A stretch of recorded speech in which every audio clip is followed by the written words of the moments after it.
இன்பமாய் வாழையிட மழை தூயிர் வாழ தூய காட்டை தந்து அப்பில்லாவுடன் இருந்தால் நம்மை எல்லாம் வாழ வைத்துக் கொண்டிருக்கும் இயற்கை அன்னையே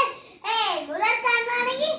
முறையே கழிந்தே என் பெயர் சுவாபரமணி நான் மூன்றாம் வகுப்பு படிக்கின்றேன் என் பள்ளியின் பெயர் ஆவடி மாநகராட்சி தடகவெள்ளி கோவில் பதாகை நான் பேச வந்துள்ளேன் தலைப்பே சுற்றுச்சூழல் பாதுகாப்பே அனைவரின் பொறுப்பே நான் எட்ட வாழ்க்கையை குறையற்ற செல்வம் பழமொழி இதுவே வள்ளலாரின் வேண்டுகோளாகும் இதற்கு நம் வீட்டு தூய்மை மட்டும் போதாதே நம் சுற்றுச்சூழல் தூய்மையும் இன்றியமையாததாகும் நாம் வாழும் பூமி பல கோடி வருடங்களுக்கு முன்பு உருவானதாகும் இப்பூமி நீர் நிலம் காற்று ஆகாயம் நெருப்பு என ஐம்பூதங்களால் ஆனது இப்படிப்பட்ட இயற்கை சூழல் மாசடைவது நமக்கு நாம் வைத்துக் கொள்ளும் தீக்கொல்லியாகும் பருவகாலங்கள் ஆறின சங்க இலக்கியத்தின் கூறப்படுகிறது ஆனால் இப்போது மழை பெய்து அதிகமாக பெய்து விடுகிறது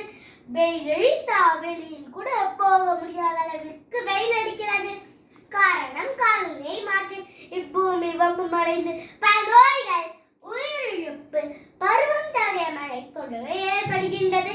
அது மட்டுமா தொழிற்சாலைகளின் புகை வாகனங்களின் புகை மற்றும் புதைப்படிவ எரிபொருள்கள் விளைவா காற்று மாசு ஏற்படுகிறது அடுத்து எங்கும் காண பிளாஸ்டிக் பிளாஸ்டிக் பிளாஸ்டிக் முதலில் பிளாஸ்டிக்கை கடையில் பார்த்தோம் பின்னும் வீடுகளை பார்த்தோம் பின் குப்பை மடுகளை மாட்டுச்சாணத்திலும் காண்கின்றோம்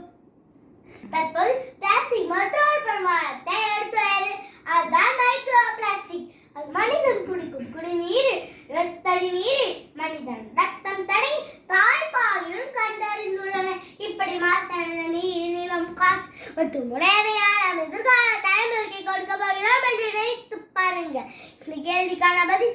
ஒருவரின் எந்த ஒரு விளைவையும் ஏற்படுத்த போகவில்லை என்பதால் இப்படி சிந்திக்கும் ஒவ்வொரு மனிதனின் அலட்சியத்தால் தான் காற்று மாசினால் மட்டும் சுமார் 1.67 மில்லியன் இந்தியாவில் பதிவாகியுள்ளன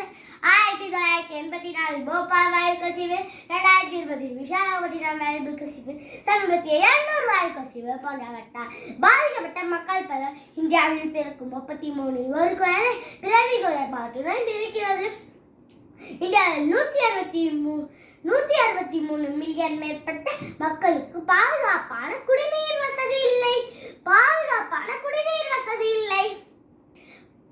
இப்பால் சொல்லிக்கொண்டே போகலாம் எப்படி இந்த நிலையை மாற்றுவது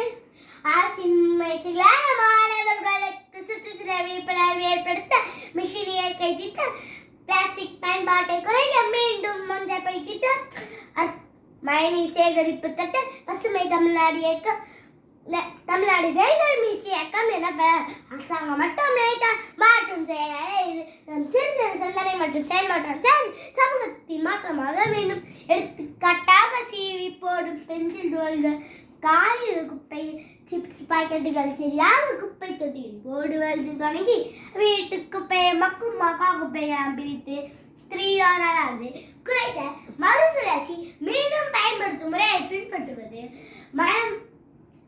பொது போக்குவரத்து பயன்படுத்துவது மரம் வளர்ப்பது மழைநீர் சேகரிப்பு தொட்டி அமைப்பது போன்ற சிறு சிறு மாற்றங்களை மேற்கொண்டாலே மாசில்லா சூழலை உருவாக்கலாம் இதாக ஐயன் வள்ளுவன் கூறியதை போல் மழைநீர் மண்ணுமையும் அணிகர் காடு உடையதாம் நாட்டிற்காரன் கூறி என்னுடைய முடித்துக் கொள்கிறேன். நன்றி, வணக்கம். தமிழ் தமிழ் தலைவர் மரம் வளர்ப்போம், மழை பெறுவோம்.